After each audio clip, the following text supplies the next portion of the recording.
Welcome. This is Dr. Stephen Greer. This is Conversations with Dr. Stephen Greer, and we're on the World Puja Network. And I'd like to thank the great people at World Puja for hosting us every 2 weeks to give you an update on CSETI and the OrionProject.org. And I'm joined today with Linda Willitts, who is here to discuss the amazing recent events that have happened with contact with the CSETI diplomatic contact team. Thank you, Linda, for being here. Oh, you're welcome.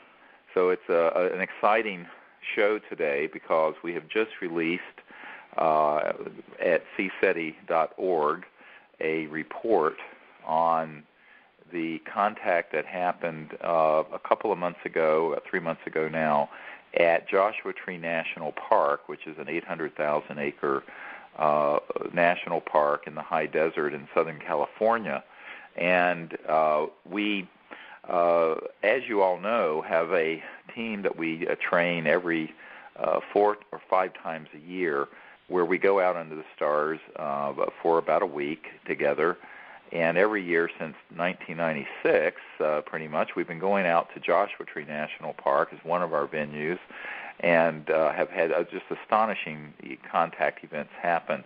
I think probably the most important contact event in the history of this subject has just occurred, and we have released a very detailed report, which you can see at CSETI.org, on this extraterrestrial diplomat who visited us at Joshua Tree that was photographed by Raven Nabulsi, who is a long-term and very trusted member of our team, who is on the board of the OrionProject.org. And I want to go through this because of the significance of this and the historic significance of it. This is being sent to a number of world leaders and also to the public at this time because we think that as I would say it, the veil is getting very thin.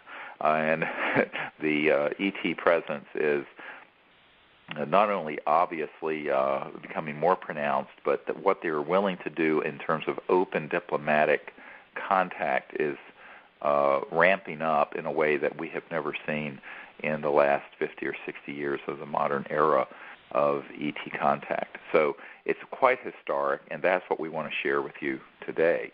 And one of the things that I want to set the stage a little bit for this, and you know, most of the people, when they look at the whole UFO subject, if you even deconstruct the language, u.f.o, unidentified flying object, well, in reality, the intelligence community created that name, and because they have not been unidentified since the 40s when we retrieved an extraterrestrial vehicle from Roswell, if not earlier.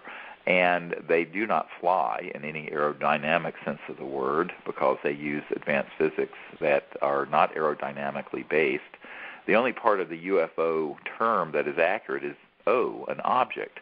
But let's think about that for a minute. Most organizations have UFO in their title, whereas CSETI, the Center for the Study of Extraterrestrial Intelligence, has ET in its title. And the reason for that is that we're a person-oriented diplomatic team, not an object-oriented team. And this is something that isn't obvious. I mean, this is something that I rarely speak about, but I think it's time for me to speak about it. And that is that we really need to go from a materialistic, reductionist view of this issue to saying, oh, I saw an object, to thinking about, well, who's inside the object and why are they here? I mean, it's very nice to see a UFO, and it's quite exciting and quite interesting, and we've certainly seen many of them in our expeditions. But what's more interesting is the contemplation of the fact that there are interstellar civilizations visiting Earth at this time in our history, which is a very critical moment in our evolution, and that there are intelligent life forms on board these, quote, UFOs. Now, of course, I've always said that there are 2 types of UFOs, the ones that are made by Lockheed Martin and Northrop in the aerospace industry, which are called alien reproduction vehicles, and that are completely man-made anti-gravity platforms that have been in existence since the 50s. And then there are the ones that are of interstellar origin, which are quite different and quite amazing in how they move and appear and disappear and materialize and dematerialize. And what have you. And I think this gets into this whole concept of what are the technological requirements of being interstellar. And you've really got to take a big step out of the box to get your mind wrapped around this. And this is what I want to do for folks today. It's going to be a little bit mind-blowing, but I think it's time for us to know this. This is what all of our children and grandchildren should know, and this is certainly what we should have all known. Those of us who were born, like myself, in the 50s, by the time we hit grade school, we should have been learning this knowledge and science had it not been kept secret. And I want to go into this particularly with this audience at the World Puja Network because it involves so much the science of consciousness and the ancient Vedic concepts of awareness, except in a space-age way, and that is the interface between consciousness and thought and transdimensional technologies and linear space-time and science. And this is really what we're going to talk about because the photograph that you can now all see at CSETI.org proves what I'm about to discuss. And there's no question about the provenance or the origin of the photograph because we were all there when it was taken, and we know the woman who took it, who is absolutely trustworthy. Now, I think that this whole question of contact and how it might appear is really a central one because everyone's trying to put the ET reality into 20th and early 21st century human reality. But the problem with that is that it's too anthropocentric, and not only anthropocentric, but Western science-centered, where our science that is talked about, at least publicly, as opposed to what exists in the classified projects, is really something out of the dinosaur era. And I think that one of the things that we have to begin to contemplate is how will civilizations that are interstellar and moving through space at many, many times the speed of light, how will they appear? What would it be like? And I think this is something that's quite amazing to contemplate. And this is why I wrote my books that many of you have read, Hidden Truth, Forbidden Knowledge, my autobiography, but the most recent book, Contact, Countdown to Transformation, which goes into this in great detail because it's crossing into areas of the Vedic Puja knowledge of science of consciousness, but it's also highly scientific, and it's a whole new science that's being developed by the knowledge that we're gaining from studying how extraterrestrial civilizations move across space-time. So I think that one of the things I would like for people to understand is that, if we were to go back, just think for a minute, and let's visualize going back. I'm sitting here near Thomas Jefferson's home here near the University of Virginia in the Blue Ridge Mountains, and think of going to Thomas Jefferson's Monticello in 1776 and showing up with an iPhone, or, for that matter, a flashlight. Well, you would look like something out of a absolutely science fiction or myth or unbelievable. In fact, it would be denied that it would be possible to have something like an iPhone, that you would have videos and could talk to people in other parts of the planet, et cetera, and so on. And that's only 200 and some years ago. Now extrapolate forward several thousand to several million years of technological and conscious evolution. That's what we're dealing with. So you're going to have to really have for scientists in particular, it's a very big dose of humility to contemplate what the technological capabilities are of those civilizations that have gone this way before us and who are capable of interstellar travel. So with that said, moving beyond the kick the tires of the UFO mindset, and let's start thinking about the people on board and sort of what their reality might be. We turn on a cell phone or a light switch as easily as not think anything about it, or hop on a jet and go to Europe. But these civilizations have technologies that interface with consciousness, thought, that dematerialize an entire spacecraft with beings on it and reappear in another point in space-time as easily as we get on a 747 and fly to Frankfurt. So I think that we have to begin to think, how might they appear? What does it mean? And this is really opening up a door to our future. At the same time, the future is now. Because in reality, the classified projects, the projects that I've been introduced to scientists who are very senior in these projects, have figured out all these sciences. And I mean, it's sad for the world that we don't have them. And, of course, we're working to fix that problem through the OrionProject.org.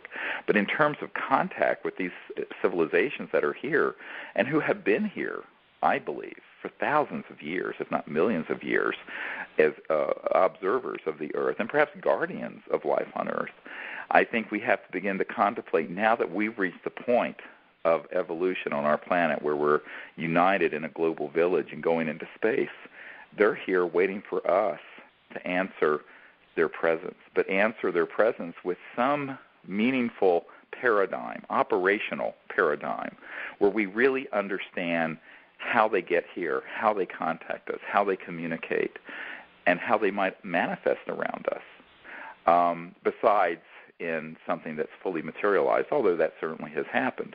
So this photograph is really a doorway into that reality, which is why it's an amazing teaching moment that the ETs gave us in Joshua Tree.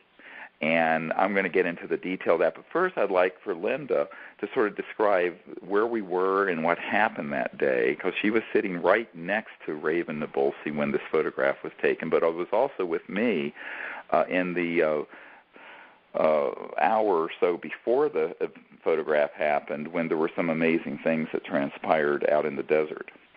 Well, right. Dr. Greer and I and some other people walked out on the path that heads to the east, out across the desert from our contact site. And whenever we walk out there, it's always incredible because we always encounter ET beings and crafts out there, and they're always quite visible because they're lit up. I mean, there's been times in the past, in fact, that the beings have been so well lit that you could see their forms very easily. And one particular time we were out there, and a jet came over, and they dimmed down very perceptibly. And then when the jet passed, they brightened back up. It was a military jet. Yeah. Right, it was. It detected them, actually, and that's why it came over. But in any case, so we always have marvelous experiences when we go out onto this desert site. And so we walked out there, and we were in an etheric ET craft. It was glowing and sparkling all around us. It was very large, for about as far as we could see, and there were beings as well. And we walked quite a ways out, maybe up to a quarter of a mile, out on this path, sandy path. And while we were standing there looking in the distance, we saw the laser. It was like a white laser shoot up at a bit of an angle. And Dr. Greer right away said, well, that indicates something's about to happen. And I don't really remember how long it was after that, but it wasn't too long after that we decided to walk back, and we were just beginning to turn to go back when suddenly there was this huge, massive burst of light. It was a little behind me, but some of the people that were behind me got a full view of it. And I spun around, didn't see the very beginning, but the people that did said it went up like a huge fountain of emerald green, way up into the sky. And by the time I turned around, the green, it was sort of like the fountain was spilling into like a giant half moon, only it was huge. It covered, it's hard to say. It lit up the entire desert. Right. It lit up the whole desert floor. It covered like our whole scope of vision when we were looking in that northerly direction. And then the colors started changing into pink and gold and ultimately magenta. And it was just gorgeous, and it lasted for several seconds. And so we saw this as we were walking back up the path towards where our chairs were in the circle, and actually most of the people were still up there. Dr. Greer pointed out to me that he saw a sphere about the size of a silver dollar, a white sphere that was ahead of us, but heading in our same direction. And I actually just barely glimpsed it. When I glimpsed it, it was in the direction of. It was heading towards the direction of the bush that's in the photo of the ET being, and then I just glimpsed it very briefly. But then we got to our group, and we were talking about the brilliant display that we had all just seen in the north. No one missed it because it was just, even if with your back turned, you saw the glow of light. And so we were talking about that, and while we were talking about that, I heard, and I know most other people heard, like some voices talking from the vicinity of the path we had just entered the circle from. And there were no people over there. We had night vision. We double-checked with night vision because it was pitch dark, as a matter of fact, at this time. It was between 11 and 11:30 p.m. California time at this time. I clocked. I have an audio recorder that I keep with me all the time, and I clocked the time of the big display of light at 11:07 p.m. And so then we got back to the circle, and we were sitting around standing around actually talking, and we heard these voices, very distinct, several voices. I heard, actually, it sounded like maybe 3 or 4, mostly higher pitch, like women's possibly, but then there was at least one lower one in it. Where it sounded like a male. And I should point out that, I have these fourth-generation night scopes and looked in the area. There were no humans there. Right. But this was dozens of people heard these beings speaking. Right. But they weren't materialized. Audible. You couldn't see anything with the naked eye, but it was exactly in the area where this disc or orb had blipped in and out briefly. It was very strange. And one other comment, that the field that we had gone out into is the field that we, in 1996, saw this massive ET craft, about 200 feet in diameter, coming right out of the zenith of the sky and lit up the entire desert. It looked like a Hershey's Kiss and was sort of teal blue-green and went straight into the desert right out there. And we had been told that the ETs actually had a presence out in this part of Joshua Tree National Park. And, in fact, the laser that we saw that shot up towards the sky right before the big burst of light was a whitish beam of light that, from an area where there were no people, no humans at all, that was visible by many of us with the naked eye. Anyone looking in that direction saw it. And it came up from that ground where this craft had landed in 96, up towards the sky, and in the direction of where both the burst of light was and the subsequent orb that floated along in the desert leading up to the group when we were walking back.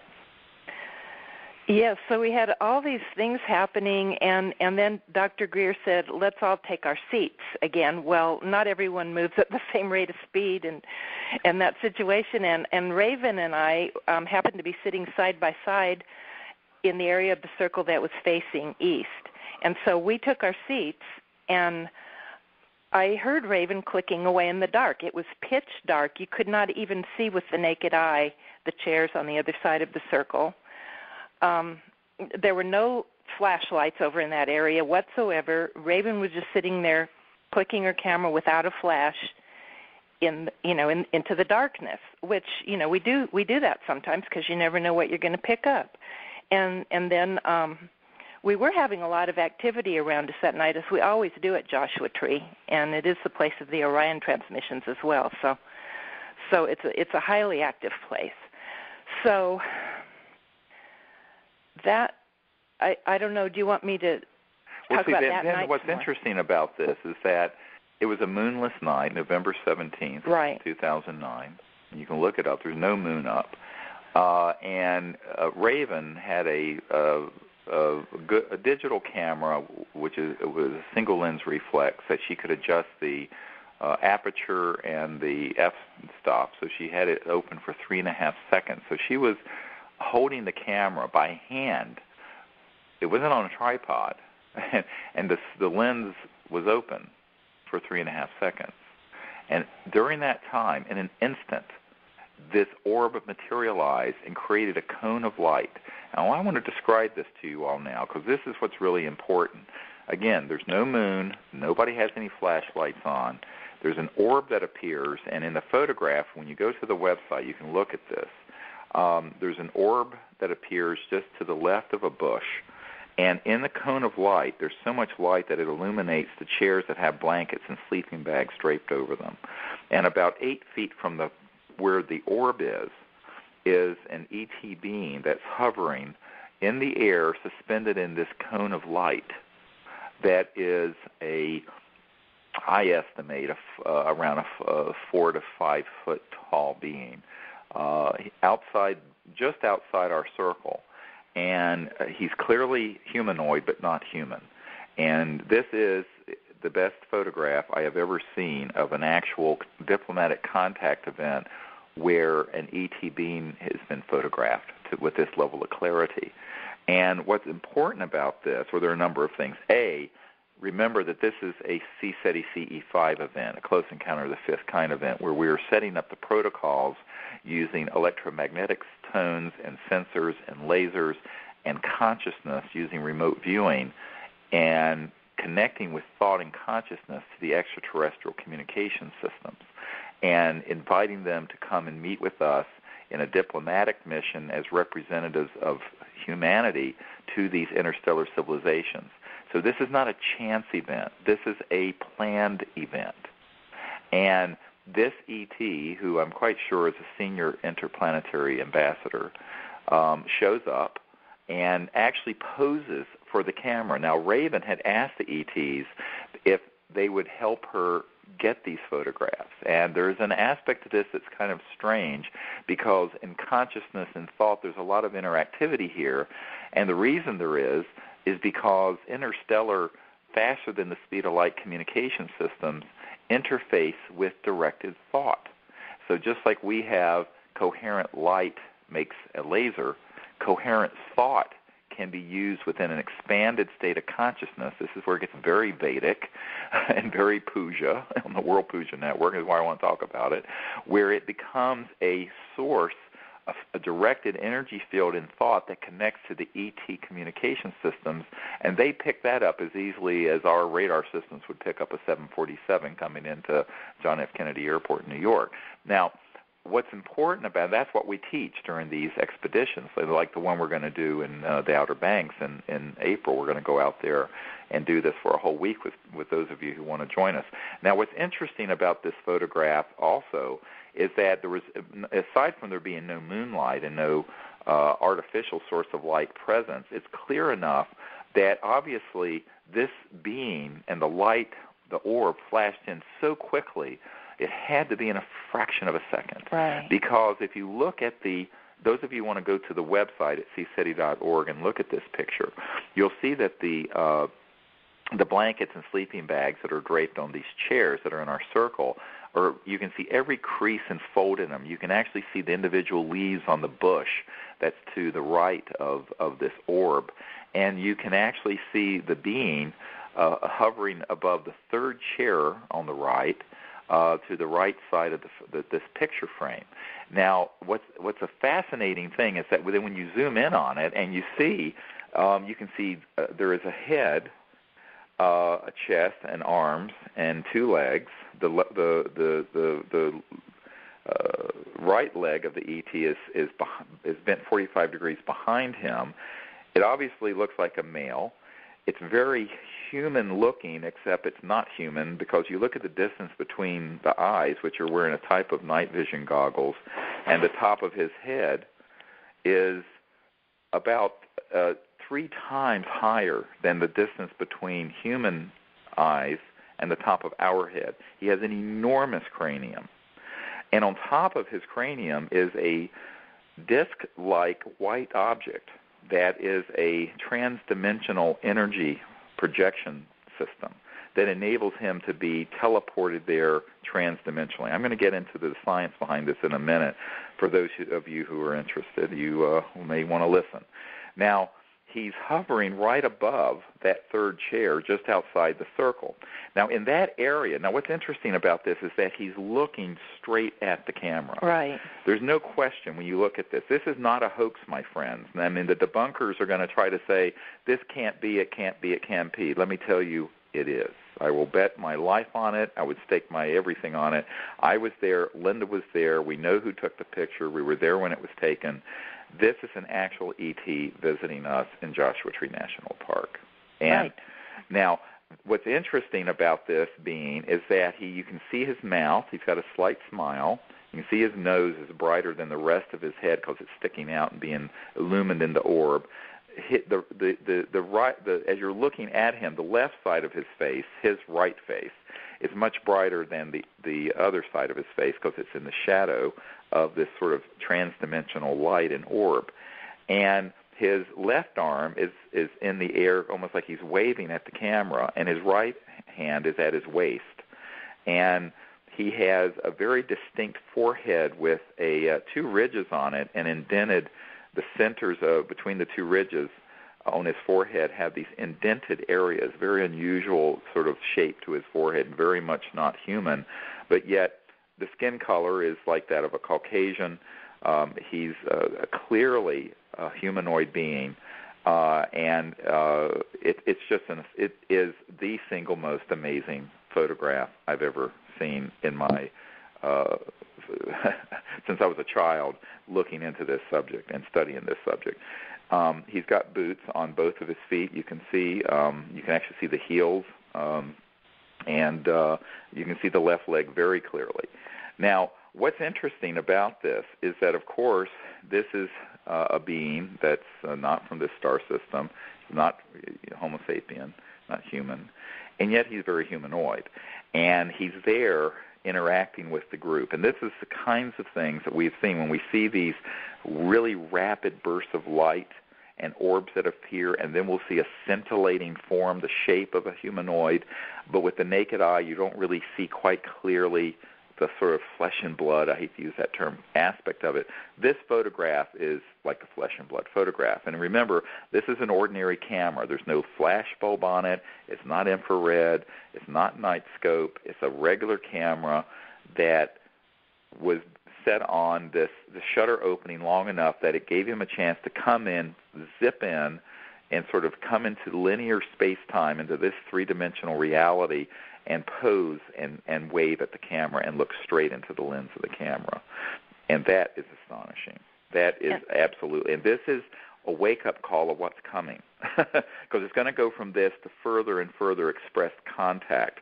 But they're sort of using our group as an entryway, and this is why we're sharing this, to prepare the world for the open contact that's coming between humanity and Earth and these other amazing interstellar civilizations that are around the Earth and concerned with the evolution of life on Earth and humanity's destiny.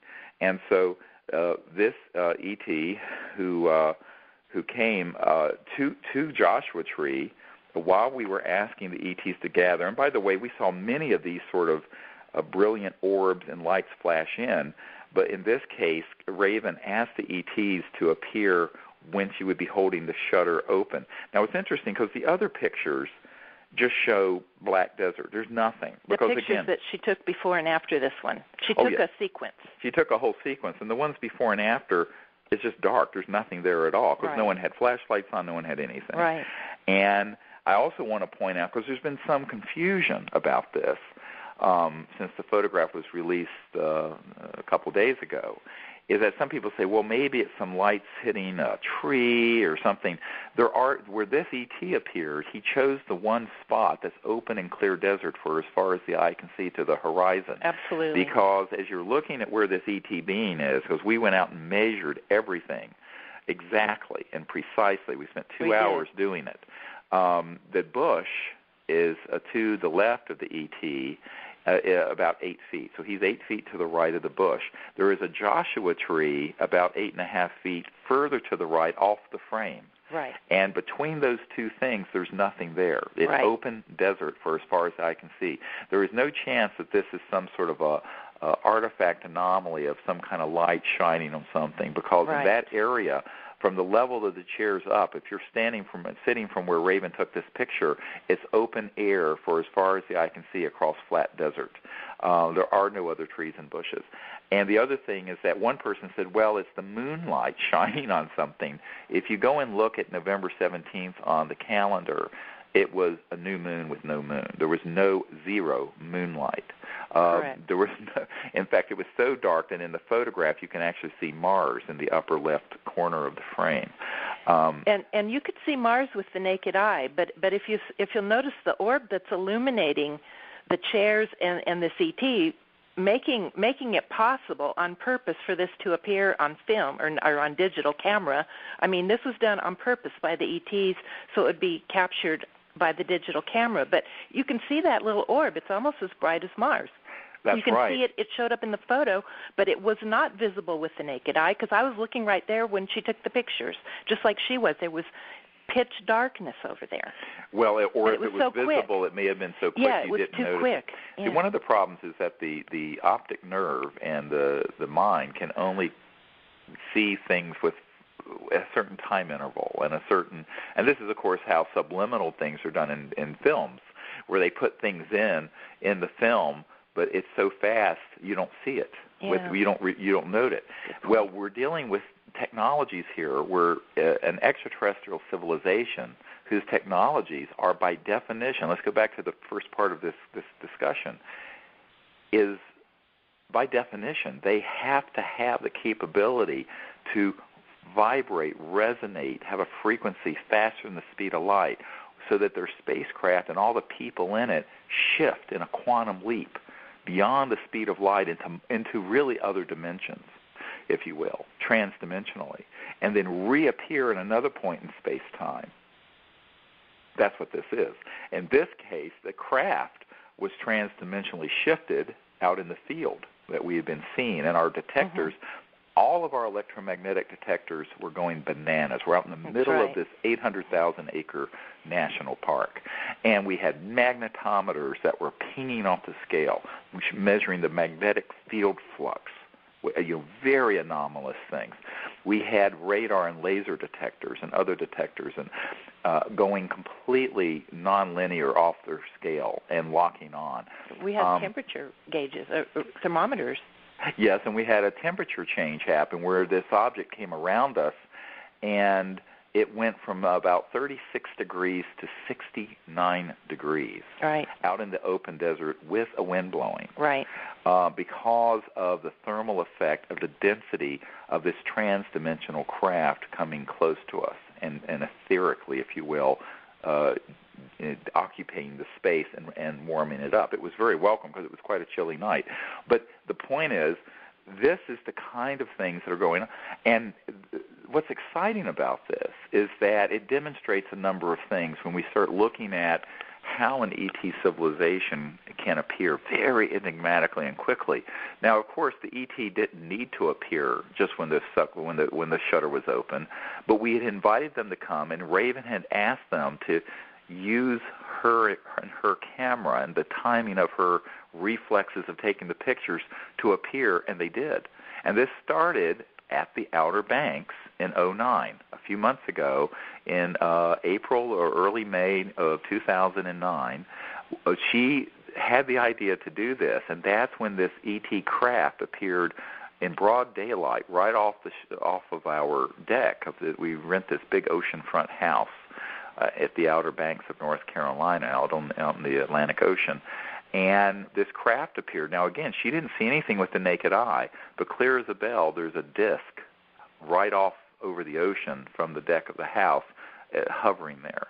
And that's when it started. And then, by the way, as I mentioned, you can go to CSETI.org and see we're going to take a training group and a diplomatic mission back to the Outer Banks in April. I forget the date. April 11th through 17th this year. Yeah, April 11th through 17th. And we're going to be at this same site where this ET craft appeared and was photographed last year in 2009. So what's fascinating is the interactivity that happens with both consciousness and technology, because, again, this is a digital camera. It's not like it's photographing ghosts. It's photographing something that has to be there, but it was there very quickly in this dimension. And then it went beyond the crossing point of light, the speed of light, and wasn't visible, but was present, because the electronic detectors kept going off. Right. Okay, so what I'm saying, what I'm describing here is that what you want to begin to visualize is, imagine having the ability to take a solid, say a person in a spacecraft, and it's solid in its material and it's physical, and then create a set of electronics where you can shift all the matter and the electrons and everything in it, and shift it at a frequency where it raises, where it goes beyond the frequency and the speed of electrons and matter, and phases into another dimension. Now imagine being able to be between dimensions, and this is going to get into some very interesting thoughts here, where it's sort of like a rheostat, where you turn the dial on a radio, where you're going, an old-fashioned radio, where you're going up and down the AM or FM dial, and there are different hertz, which are frequencies. And at one frequency, you get one radio station. At another one, you get another one. But there could be something where you're in between, and you might hear 2 or 3 stations at the same time. What the ETs have the ability to do is to be completely materialized in linear space-time, completely dematerialized, way beyond the speed of light, where there be no detectability in linear space-time, and then they can be between dimensions or begin to bleed into linear space-time or just blip in very quickly, which is what this ET did, obviously, in the photograph, because it's an authentic photograph, the provenance of which is not in question at all. Right. We were right there when it was taken, and it was witnessed, and there's no question about what this is. When you look at this photograph, it is astounding, because it's an ET visiting us, waving and looking right into the camera, greeting us. And this is something amazing to behold.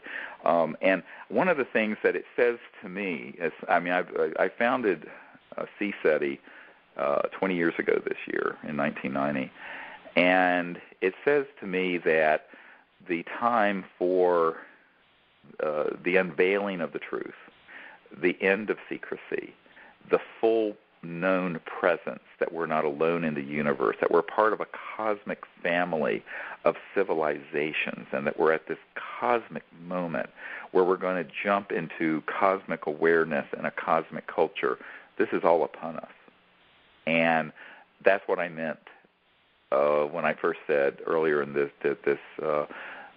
discussion that the veil is becoming quite thin, and the time is quite short in terms of when these amazing changes are going to happen. And because it's one thing for an ET spacecraft to show up and be photographed, and we have many of those. If you get the book, Countdown to Transformation, you'll see many of these that we've had encounters with over the years. And we've had also ETs briefly appear and dematerialize around us, but for one to actually pose for the camera and blip in and out of space-time like this is an order of magnitude. This is a new era. I don't mean to overstate it, but it's a whole new paradigm. And because, again, we're not just talking about their machinery, which everyone gets kind of fixated on because we're so materialistic and we're so into gear and equipment and airplanes and things, but this is a person. And it's clearly not a human person. And he's clearly there, very close to us, greeting us. And what does that mean? What does this mean about the near future? It's so exciting. It's just breathtaking, really. It's mind-boggling. The first time we actually saw this picture, and I was literally up till 4 a.m. looking at it on a big screen. I have to say, one thing you may want to do is burn this to a disk or something and look at it on a good, or plug your computer into a good high-definition TV or screen. It is much more impressive on a high-quality, high-definition screen than just the usual, cheap computer screen that's on your laptop or tabletop computer. But even on those, even the printed pictures that I have here off the screen are just unbelievable. And yet I want everyone to know they're real.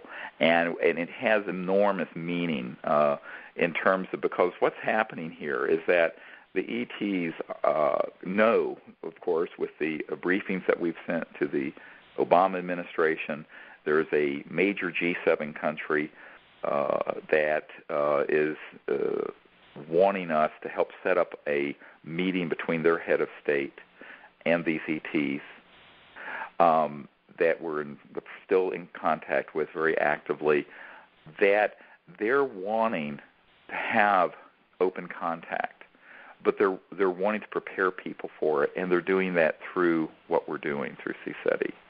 That's why there was some controversy, I have to tell people, within our team about releasing this information, because it does open us up for all kinds of attacks and ridicules by the Flat Earth Society people who don't want to accept that we're not alone in the universe and don't understand transdimensional physics.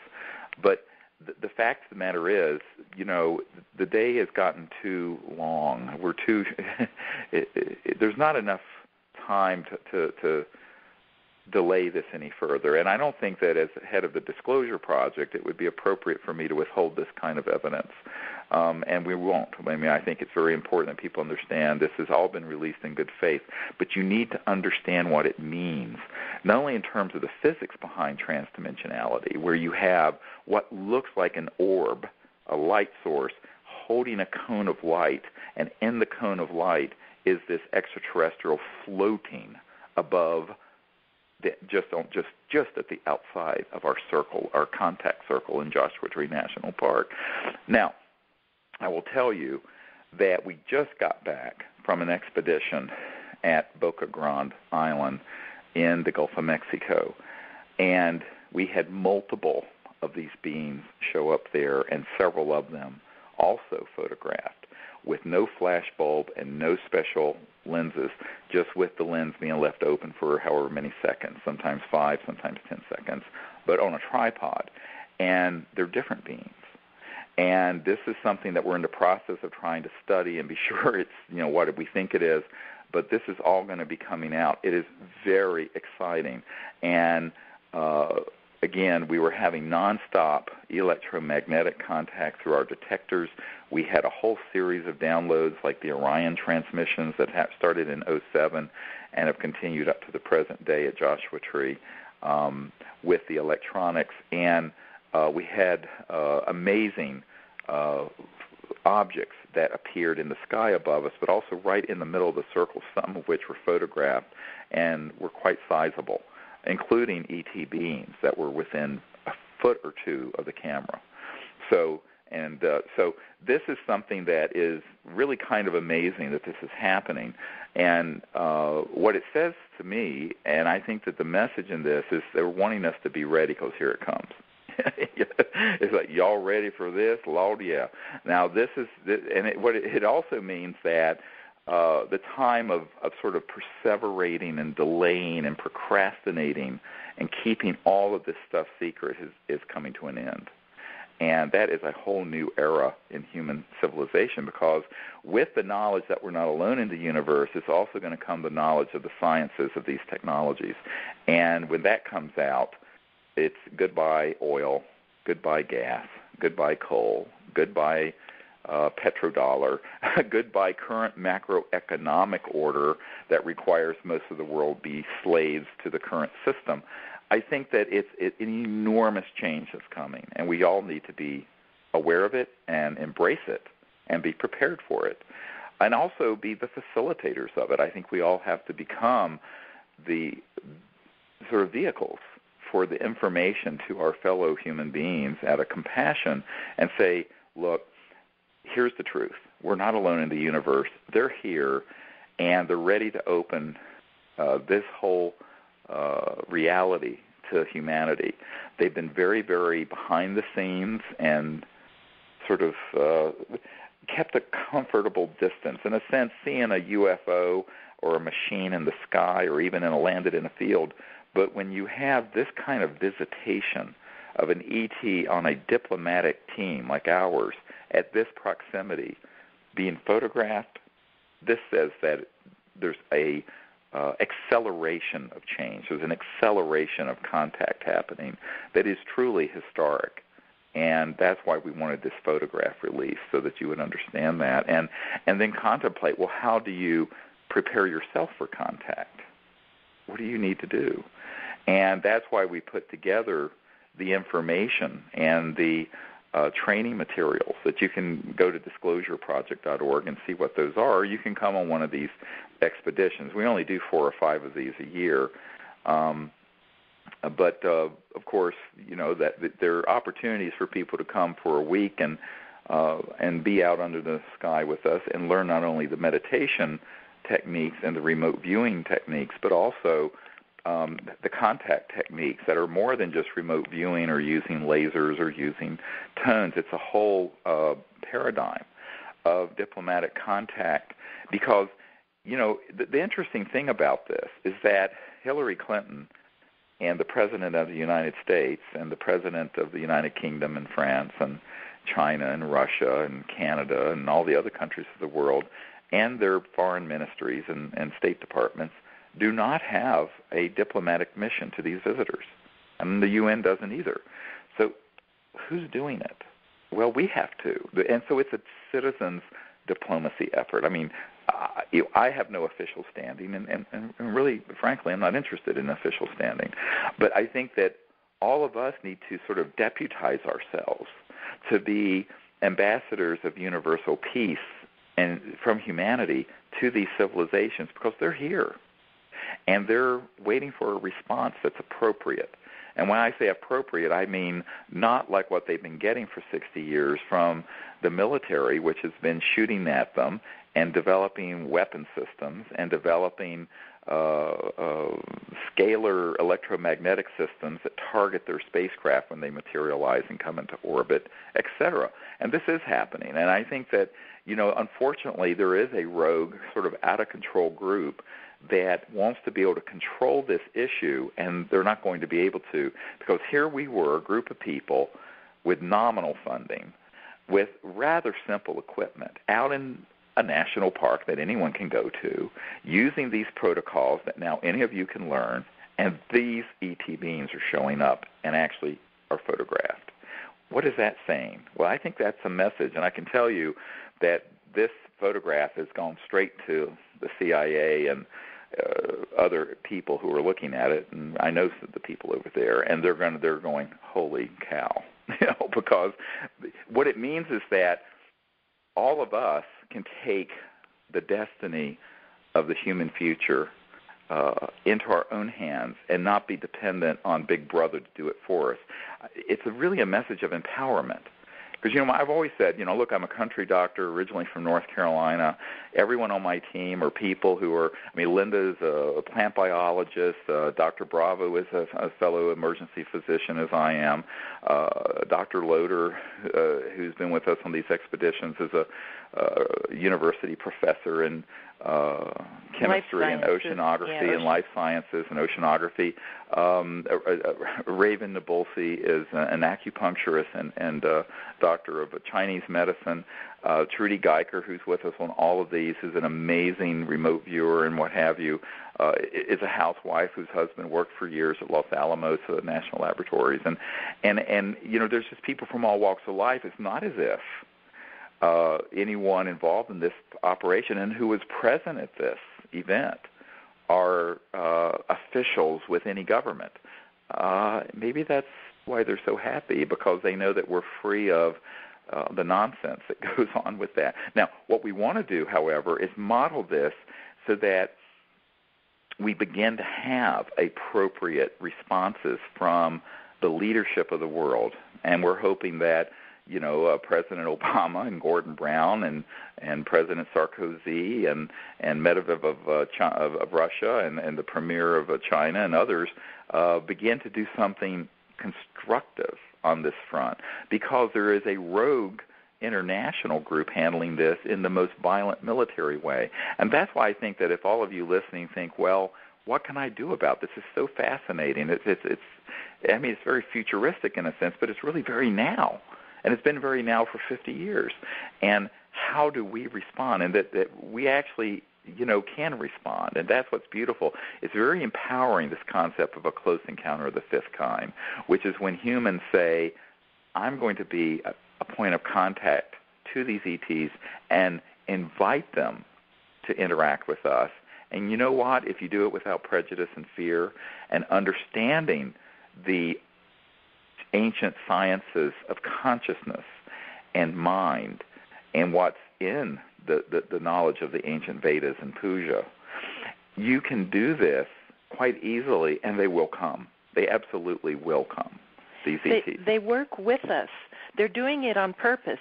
It's really amazing that these beings from distant galaxies are participating with us, and they're doing it, together with us, and it's so incredible. Like this being, you can tell, that he was there looking right at the camera, and even with a little smile. It wasn't like he was just floating by and the camera happened to catch him passively.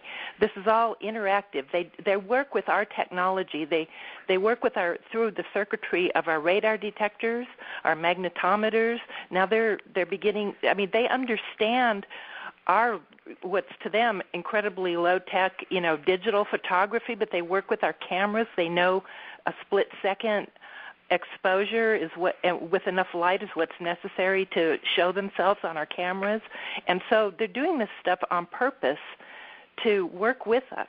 Right, and they know that then we will then provide this as to the public and to millions of people who are following what we're doing.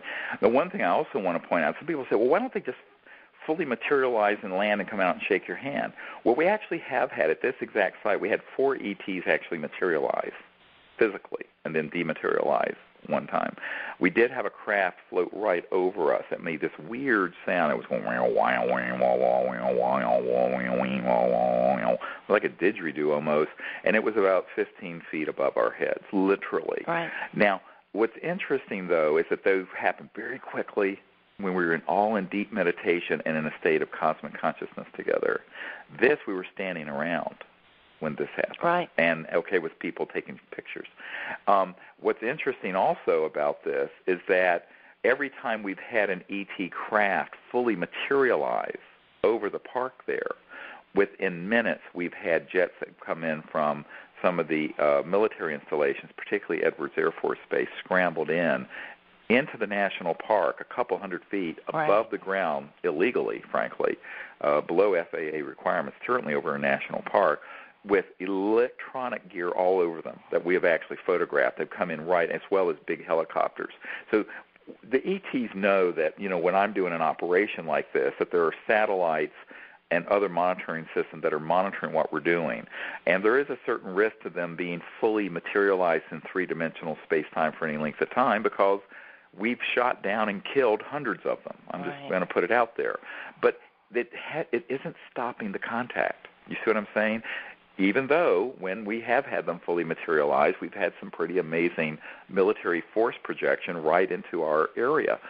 It isn't going to stop us. It's absolutely never going to stop us. But the ETs also know that there's no point since doing something too overt that would result in a catastrophe that could get a lot of people killed as well. So they're doing this in the most compassionate and safest way possible, but still providing the evidence that the world needs to have. It's kind of beautiful when you think about it. It's very beautiful. Now, one other thing I want to mention is that when you look at this picture, some people have found that when they get the data from the picture, you can kind of click on and get the camera information. It has the wrong time date stamp, because Raven usually takes the battery out of the camera when she's not using it over long periods of time, and it goes back to a default date back in 2003. But that's not the date. Some people have been confused, but the date was November 17, 2009 is when the photo was actually taken. The date stamp is wrong, because Raven, like most of us, when my batteries are out of the camera. I don't go back through the manual and look up how to set the date and time properly. I mean, we should, but in this case it didn't. And so if you see that, don't be confused by it. It's just a matter of the fact that she's often taking the batteries out of the camera, and then when it restarts, it has a default date of, I guess, its manufacturer date or when it was first put into use. But we know for sure what date it was taken. You know how all the digital photos that you take are numbered consecutively, and she had obviously a whole bunch of other pictures before and after this one for all the previous days, that we know where we were when those pictures were taken, this and that. We know what night this happened, and et cetera. So, I mean, we know for sure that was the date this picture was taken. Oh, yes, and we remember all the things that happened leading up to it, because what's another thing that's interesting, when you look at that orb that's in the photograph on the left, it's exactly where we heard this group of ET voices speaking. And it wasn't just one or two people imagining it. A whole bunch of people heard them. Right. And I distinctly heard a male voice. And this is definitely a male ET when you look at him. You can actually see his hairline. And he's a total and guy. Yeah, it's a guy. It's a male. But very different looking is his head and face from a human, and yet very humanoid. 2 arms, 2 legs, a body, the 2 eyes, the mouth, the nose, the ears you can see, and then these interesting kind of Mr. Magoo goggles, these round sort of blackish, greenish goggles, which have been described, and I think they're sort of a night vision, but probably 1,000 times more advanced than anything that we have. By the way, night vision technology was a reverse engineering spinoff of the crashed ET craft that we studied, along with fiber optics and a few other things like lasers. This is something we've learned from our military contacts. So. The way that this ET being is hovering there in this cone of light coming from this orb is rather unmistakable. And again, it is not a hoax. So and there's like a swirling energy field also. You might want to. Yeah, all around him you can see this swirling energy field. And someone said, "Oh, it looks like angel's wings," but it's actually because he's materializing very quickly and briefly into linear space-time, and there's sort of a swirl from his. As you look at him from the right, and then it continues towards his foot on the bottom, and there's sort of a counterclockwise swirling energy that he's in the center of. It's very, very interesting, and it's all part of the transdimensional electronics that allow for what I called for years sort of electronic astral projection. It's like when you have a lucid flying dream. If you could control for that, where your body was being teleported faster than the speed of light and then stepping down into linear space-time periodically through an electronic system, that's what this is. That's what this is demonstrating. And the report I wrote up is a description of that. So I think we're about out of time. And what I'd like to say is that I hope people, as you go to CSETI.org and look at this, you will read the full report and look at the measurements and look at this and under really good quality, high-definition TV, and contemplate what this means. It's really historic, and it's an opening of a whole new era. And I hope those of you who can free up some time and spend a week with us at the Outer Banks in April, or we're going to be in Crestone, Colorado, in the San Luis Valley, the Mysterious Valley in June, and some of the other events that are coming up. We're going to have also expeditions in August at Mount Shasta and also at Joshua Tree again next November. But we're going to have another 3-day event with a couple hundred people to do mass contact and meditation under the stars in Rio Rico in Arizona in October. So all of that is on the CSETI.org website and also at disclosureproject.org. So hope to see you at those events soon. And I'd like again to thank the World Puja Network for sponsoring us and having us here to share with you these amazing developments. And I'd like to thank Linda Willitts for joining me here with Conversations with Dr. Stephen Greer. And thank you. Have a good day. Bye-bye.